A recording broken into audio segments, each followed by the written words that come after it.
दोस्तों नमस्कार। अर्थव्यवस्था अगर देश की डामाडोल हो जाए तो सत्ता पर असर नहीं पड़ता है। अर्थव्यवस्था अगर डूबने लगे तो किसी राज्य की सत्ता या देश की सत्ता पलटती नहीं है, बल्कि देश की अर्थव्यवस्था डूबती परिस्थितियों में देश को ही डुबा देती है। क्या ऐसी परिस्थिति में यह देश आकर खड़ा हो गया है, जहां पर राज्यों को जीतना, सत्ता बनाना राजनीति का पराक्रम कहलाता है, और वहां पर कोई हार जाता है तो कहते हैं राजनीति छोड़ दीजिए, आप चुनाव नहीं जीत सकते हैं, आप किसी राज्य पर काबिज नहीं हो सकते हैं। लेकिन आप राज्य पर काबिज हो सकते हैं, चुनाव जीत सकते हैं, लेकिन अर्थव्यवस्था अगर नहीं संभाल सकते हैं तो फिर कौन क्या कहेगा। मौजूदा वक्त शायद इस वक्त की सबसे बड़ी निशानदेही यही कहता है कि देश की अर्थव्यवस्था को मोदी सत्ता ने किस तरीके से डुबो दिया है, इसका प्रति महीने अब जिक्र होने लगा है। इससे पहले जिक्र होता था हर बरस, यानी वित्तीय वर्ष के मद्देनजर, और बजट के जरिए आकलन किया जाता था कि इस देश की अर्थव्यवस्था को संभालने में कोई सरकार कितनी सक्षम है। लेकिन महीने दर महीने अगर देश के भीतर बाहर से सामान मंगाने की परिस्थितियां बड़ी होती चली जाए, यानी इंपोर्ट बढ़ता चला जाए, एक्सपोर्ट जिन भी क्षेत्रों में हो रहा था वो कम होता चला जाए, बैंकों के भीतर जो स्कैम या फिर घोटाले या फिर बैंकों का पैसा लूटने की परिस्थितियों में कोई अंतर नहीं आए या फिर उसमें भी इजाफा होने लगे। इतना ही नहीं, इन परिस्थितियों के मद्देनजर दुनिया के सामने भारत की करेंसी कमजोर होती चली जाए, और तो और परिस्थितियां जब और विकट होंगी तो संकट अर्थव्यवस्था के उन क्षेत्रों पर मंडराएगा जो सीधे सीधे लोगों की जिंदगी, रोजगार, पेट भरने से जुड़ा हो। संकट वहां पर भी हो और महीने दर महीने स्थितियां विकट हो रही हो तो फिर राजनीति कौन छोड़ेगा, सत्ता कौन छोड़ेगा। और यह सब तो बड़ी छोटी बातें हैं। सत्ता पास में रहेगी, चुनाव जीत जाएंगे तो संभाल लेंगे। यही वो शिगुफा है जो भारत की राजनीति में लगातार चलता है। लेकिन आज जरा परत दर परत परिस्थितियों को समझने की कोशिश कर लीजिए, क्योंकि स्थितियां इस देश की नाजुक हो रही है। अर्थव्यवस्था को लेकर, राजनीति को लेकर कतई नहीं। अर्थव्यवस्था का मुद्दा यह है कि सिर्फ जून के महीने में, हम पूरे बरस का जिक्र नहीं कर रहे हैं, हम पिछले फाइनेंशियल ईयर से जिक्र नहीं कर रहे हैं, हम महीने दर महीने परिस्थितियों को जरा आप देखना शुरू कीजिए। जून के महीने में भारत जितना माल एक्सपोर्ट करता है वह कुल तादाद 37.94 बिलियन डॉलर की, यानी इसको रुपए में कन्वर्ट कीजिएगा तो यह 2,99,000 करोड़ का होगा। लेकिन जो बाहर से सामान आता है उस सामान को बुलाया जाता है तकरीबन 63.85 बिलियन डॉलर, यानी रुपए में तब्दील कीजिएगा तो 5,02,059 करोड़ रुपया। यानी जितना बाहर से माल आ रहा है और उस माल की एवज में भारत को डॉलर देना पड़ रहा है, उससे रुपए के तौर पर भारत को नुकसान 2 लाख करोड़ से ज्यादा का है।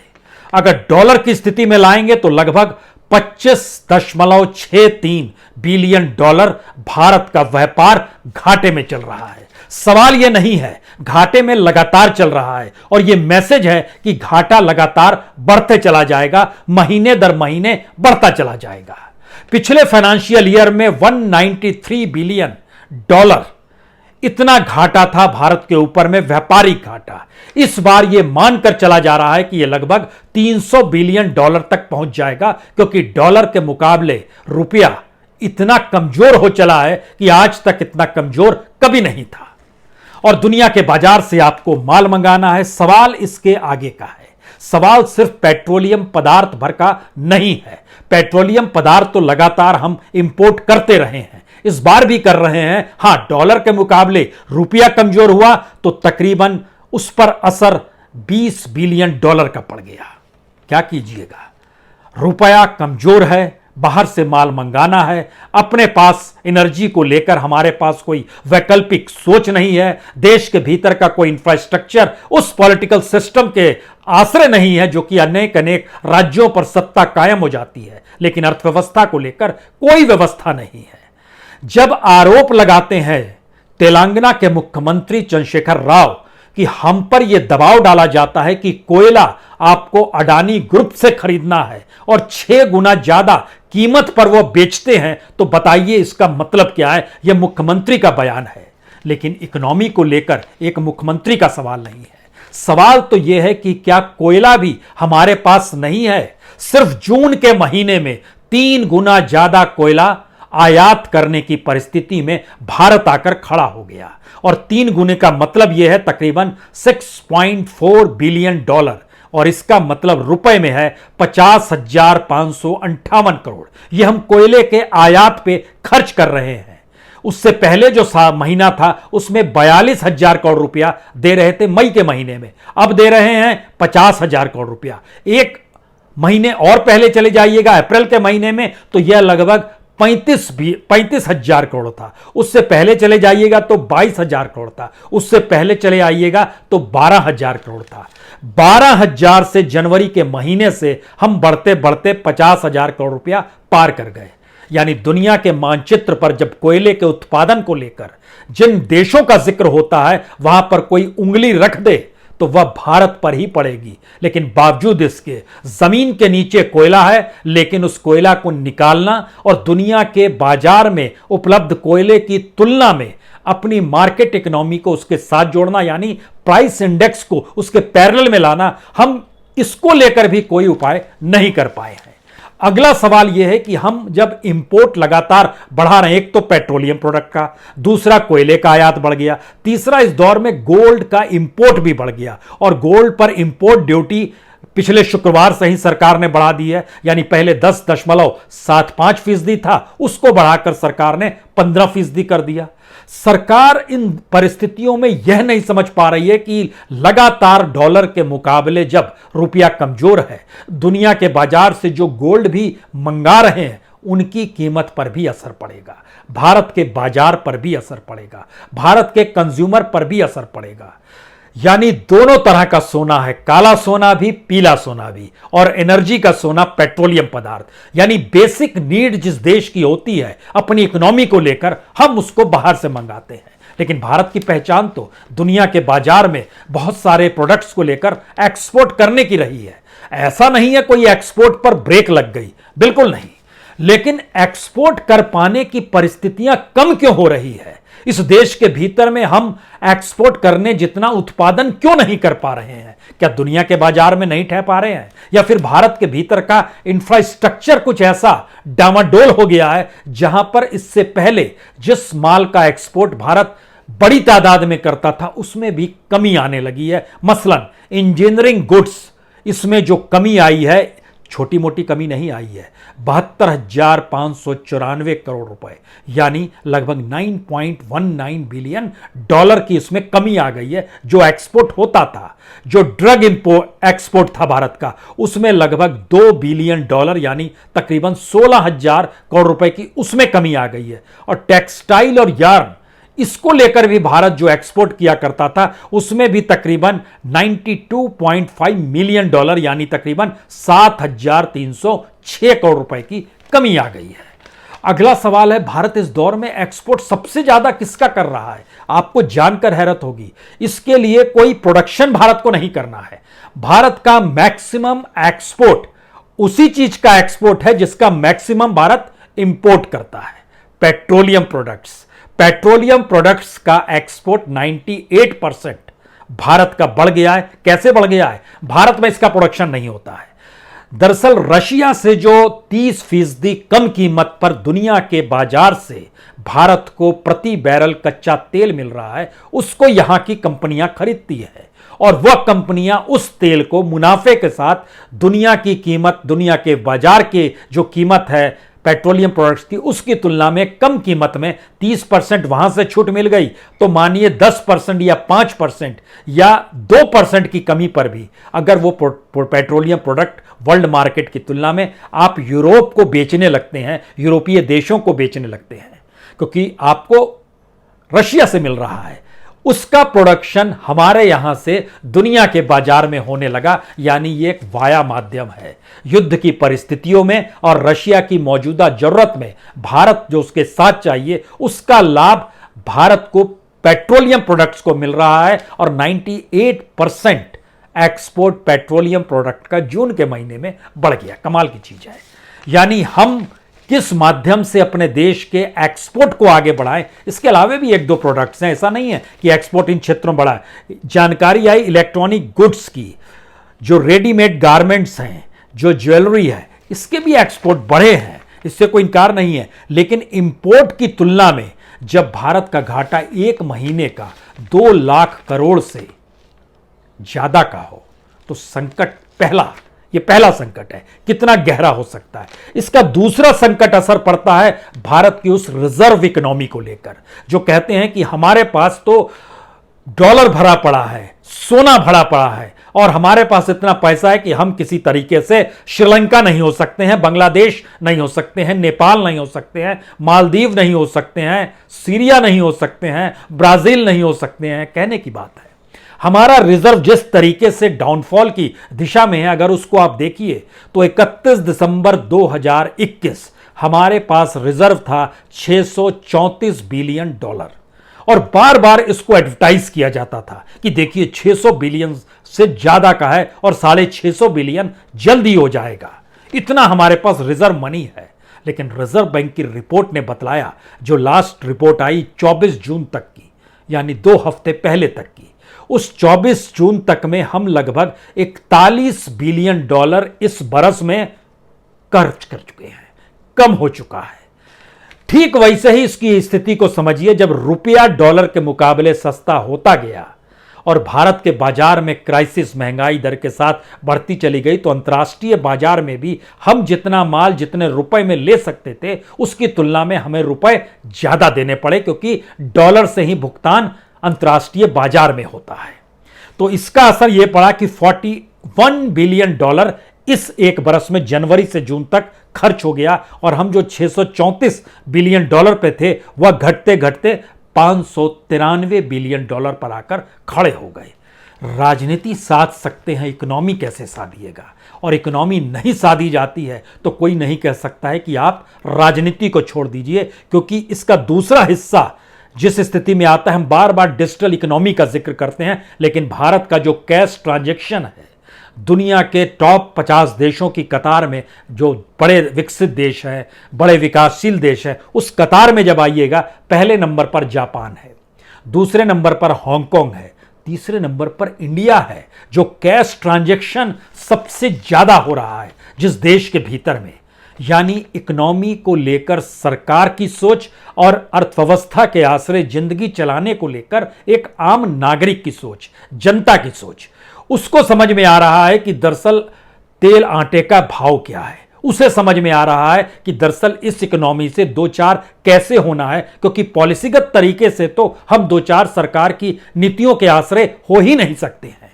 अगला सवाल, इस दौर में बैंक का फ्रॉड भी कम नहीं हुआ है, और बैंकिंग फ्रॉड का मतलब शायद उस ब्लैक मनी से भी जोड़ा जा सकता हो, शायद इस दौर में हमारे यहाँ की इन्फोर्समेंट डायरेक्टरेट जो सक्रिय हुई है उससे भी जोड़ा जा सकता हो। तो इस पायदान पे जब आप कदम रखिएगा भारत की अर्थव्यवस्था को लेकर, तो पहला सवाल यह है कि 2021-22 में, यानी लास्ट फाइनेंशियल ईयर में, जो पब्लिक सेक्टर के बैंक थे उसमें जो बैंक फ्रॉड हुआ है वो तकरीबन 41,000 करोड़ का हुआ है। आप कहेंगे बहुत ज्यादा रकम नहीं है, और 100 करोड़ से ज्यादा स्कैम जिन लोगों ने कर लिया या जिस कंपनी ने कर लिया, उनकी संख्या लगभग 80 है, 80-81 है। इतने लोगों ने 100 करोड़ से ज्यादा का बैंक फ्रॉड कर दिया, पैसा बैंक के पास नहीं आया। लेकिन इस समानांतर में एक चीज और देखिए, जो जानकारी सरकार बार बार कहती है, देखिए हम तो जांच करते हैं ना, उस जांच में एक बड़ी इंटरेस्टिंग चीज आई, DHFL की निकल गई, जो कि देवान हाउसिंग फाइनेंस लिमिटेड है। हम जब ये जानकारी दे रहे हैं कि बैंक फ्रॉड 41,000 करोड़ का पब्लिक सेक्टर के बैंक से 2021-22 के फाइनेंशियल ईयर में हो गया, प्राइवेट सेक्टर में भी हुआ तकरीबन 13,000 करोड़ का, वह उसको थोड़ी देर के लिए भूल जाइए, क्योंकि हम पब्लिक सेक्टर पर ध्यान दे रहे हैं, सरकार पर ध्यान दे रहे हैं। DHFL ने 34,615 करोड़ का चूना बैंकों को लगाया, और 1-2 बैंकों को नहीं, सारे बैंक जो पब्लिक सेक्टर के हैं सबसे उसने कुछ ना कुछ पैसा उठाया, कहीं से 500 करोड़, कहीं से 5,000 करोड़। कमाल की चीज है, और कोई नकेल कस पाने की स्थिति में इस देश के भीतर में नहीं आया। अगर आंकड़ों की दृष्टि से समझें तो नीरव मोदी और मेहुल चौकसी ने पंजाब नेशनल बैंक को तकरीबन 14,000 करोड़ का चूना लगा दिया था। उसके बाद दूसरा नाम आया था एबीजी शिपयार्ड। एबीजी शिपयार्ड ने तकरीबन 22,000 करोड़ का चूना भारत के बैंकों को लगाया। उन दोनों से एट पार हम डीएचएफएल में जब जाते हैं, जिसने 34,615 करोड़ का चूना लगाया है, तो बैंकों की, रिजर्व बैंक की उस फेरिस्त को देखने की जरूरत है जिसने बैंकों के नाम के साथ रकम बताया कि इसको इतना चूना लगा दिया गया। उसमें पहला नाम एसबीआई का है, 9,898 करोड़।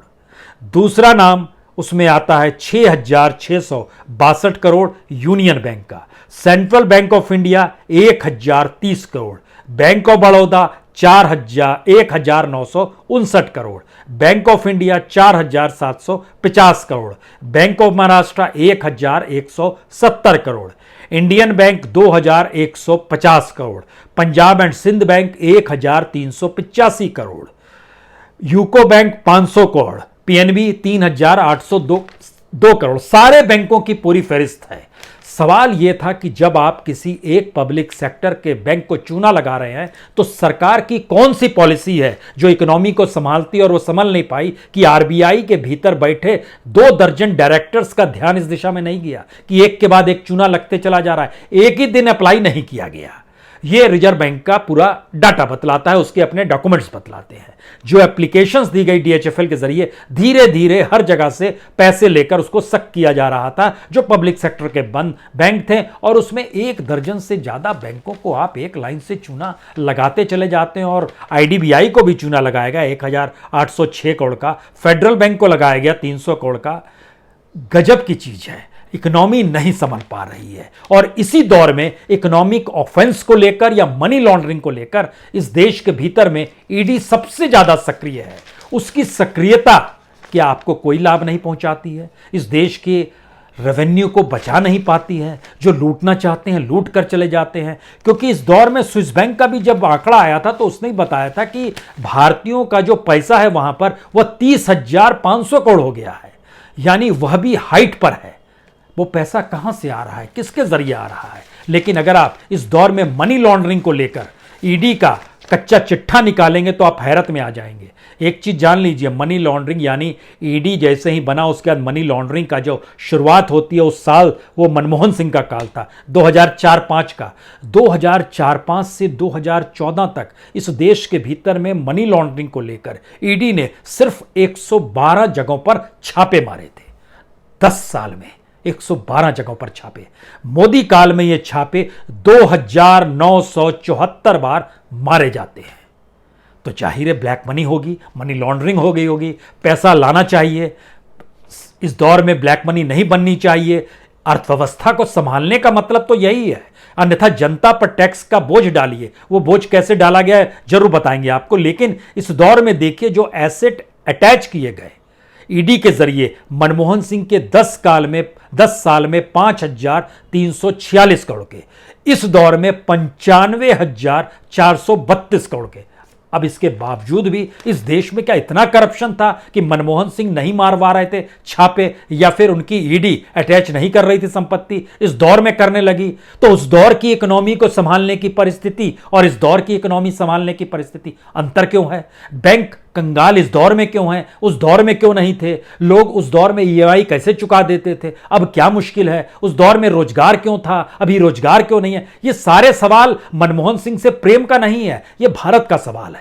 क्योंकि अर्थव्यवस्था अगर कंगाल देश को बना देगी सरकार की नीतियों की वजह से, तो किसी भी राज्य में किसी की भी सत्ता हो जाए, राजनीति करने में आप कितने भी माहिर क्यों ना हो, लेकिन देश तो कंगाल हो रहा है, खाली हो रहा है। इसका असर भी पड़ रहा है। क्योंकि हम जैसे ही prevention of money laundering act के तहत, जिसको 2005 में इंट्रोड्यूस किया गया और सुप्रीम कोर्ट में जानकारी सरकार के जरिए दी गई कि कुल केस 4,700 केस दर्ज किए गए हैं, जब उसमें जानकारी टटोली गई तो पता चला कि 2016 से 2021 के बीच में 4,700 में से 2,186 केस इसी दौर में दर्ज हुए हैं। अब उसके दायरे में कौन पॉलिटिशियन नहीं है, थोड़ी देर के लिए इसको भूल जाइए। हम तो देश की इकोनॉमी के मद्देनजर इस परिस्थिति को समझना चाह रहे हैं कि जो जांच एजेंसी है, अगर वो सक्रिय है तो इस देश में मनी लॉन्ड्रिंग कैसे हो रही है? अगर वो सक्रिय है तो ब्लैक मनी दुनिया के अलग अलग बैंकों में बढ़ क्यों रहा है? अगर वो सक्रिय है अपने तौर पर, तो फिर इस देश के भीतर में कोई करप्शन नहीं होना चाहिए। लेकिन करप्शन का उफान सिस्टम का हिस्सा अगर बन जाएगा, तो जो पॉलिसी होती है उस पॉलिसी को ही आपको नए तरीके से डिफाइन करना पड़ेगा। और इसकी डेफिनेशन का सबसे बड़ा रूप यह है कि इस दौर में लगातार जब पेट्रोलियम प्रोडक्ट्स को लेकर देश में हंगामा चलते रहता है, तो सरकार ने जो सेस और विंडफॉल टैक्स लागू किया है, जिसको जनता से वसूला जाता है, वो 23 रुपए 25 पैसे है पर टन क्रूड ऑयल प्रोडक्शन को लेकर। यह एक हिस्सा हुआ। दूसरा हिस्सा जो जनता से वसूला जाता है वो स्पेशल एडिशनल एक्साइज टैक्स है, 6 रुपए प्रति लीटर। और एक्सपोर्ट ऑफ पेट्रोल, डीजल और जेट फ्यूल को लेकर भी जो टैक्स वसूले जाते हैं वह भी 6 रुपए प्रति लीटर है। यानी वसूली जनता से ही होगी। इकोनॉमी का पूरा खांचा हमारी आंखों के सामने रेंग रहा है और समझ नहीं पा रहे हैं कि इस देश का प्रोडक्शन जिन क्षेत्रों में होता था वहां कम क्यों हो गया। देश के भीतर कंज्यूमर ना हो, लेकिन दुनिया के बाजार में जब कंज्यूमर है, तो क्या भारत का प्रोडक्ट दुनिया के दूसरे प्रोडक्ट्स की तुलना में कॉम्पिटिटिवनेस में हम फेल हो रहे हैं, हम नहीं टिक पा रहे हैं? तो कौन सी वजह है? इकोनॉमी को साधना और इकोनॉमी के आश्रय देश को संभालना और देश की मजबूती अंतर्राष्ट्रीय बाजार में अपनी अर्थव्यवस्था को लेकर होती है। हमने इससे पहले आपसे जिक्र किया था, भारत ने कितना ज्यादा कर्ज इस दौर में लिया है। 2014 तक 53,000 करोड़ था, जो आज की तारीख में 1,35,000 करोड़ पार कर चुका है। और जिस रफ्तार से है वो मार्च 2023 तक 1,55,000 करोड़ तक का कर्ज हमारे पास सीधे सीधे आ रहा है। लौटेगा कैसे, लौटाएंगे कैसे? नाजुक परिस्थितियों में राजनीति साधते हुए देश संभालने की स्थिति में हर कोई बढ़ रहा है, लेकिन इसका व्यापक असर जो अलग अलग फील्ड में है वो हर चीज से जुड़ा हुआ है। वह 5 किलो मुफ्त अनाज से भी जुड़ा हुआ है और 5 नौकरियां ना दे पाने की परिस्थितियों से भी जुड़ा हुआ है। दिल्ली के करीब या दिल्ली से सटा हुआ हरियाणा, जो एक वक्त सबसे ज्यादा नौकरी देता था, खास तौर से प्रोडक्शन के क्षेत्र में, सर्विस के सेक्टर में, वह जो पूरा हब था वह हब पूरा कंगाल हो गया। स्थिति इतनी नाजुक है कि वहां पर जो अनएम्प्लॉयमेंट रेट है वो 30% से ज्यादा है। और जो डिग्रीधारी युवा है जिसको नौकरी तुरंत चाहिए, वो हर दूसरा युवा बेरोजगार है, क्योंकि 50% से ज्यादा वहां पर बेरोजगारी दर आकर टिक गई है, जो कि 15 साल के बाद शुरू होती है और 24 साल के बीच में आकर टिकती है। और उसमें अगर सीधे सीधे आप अगर 19 से 29 के बीच में देखिएगा, जिसको सबसे ज्यादा नौकरी की जरूरत होती है, उसको भी घटा के अगर आप 25 से 26 साल तक ले आइएगा, तो हरियाणा की स्थिति वहां पर लगभग 48% बेरोजगारी दर की है। क्या करेंगे आप? राज्यों की अलग अलग परिस्थितियों में, इन स्थितियों में देश को अर्थव्यवस्था के तौर पर नहीं संभाल पाते हैं, तो कोई कैसे कहे कि आप राजनीति छोड़ दीजिए? राजनीति का मतलब तो चुनाव जीतना है। कोई कैसे कहे कि आप सत्ता छोड़ दीजिए? सत्ता का मतलब तो शायद उस हुनर के साथ चलना है जहां पर भरोसा, आश्वासन, प्रचार, मीडिया और आपके वो सारे कॉन्स्टिट्यूशनल इंस्टीट्यूशंस जो सत्ता का गुणगान करें और उसी का डंका पीटे। लेकिन अंदरूनी तौर की परिस्थितियां कितनी नाजुक है, यह मौजूदा वक्त में सिर्फ जून का महीना बताकर चला गया कि आप लगातार अपनी इकोनॉमी को ना संभाल पाने की वजह से अगर एक्सपोर्ट इंपोर्ट को मिलाकर बाकी क्षेत्रों को जोड़ दें, तो सीधे सीधे हर महीने 3 से 4 लाख करोड़ की परिस्थिति को आप अपनी पॉलिसी की वजह से गंवा रहे हैं। समझिए इसे। बहुत बहुत शुक्रिया, बहुत बहुत शुक्रिया।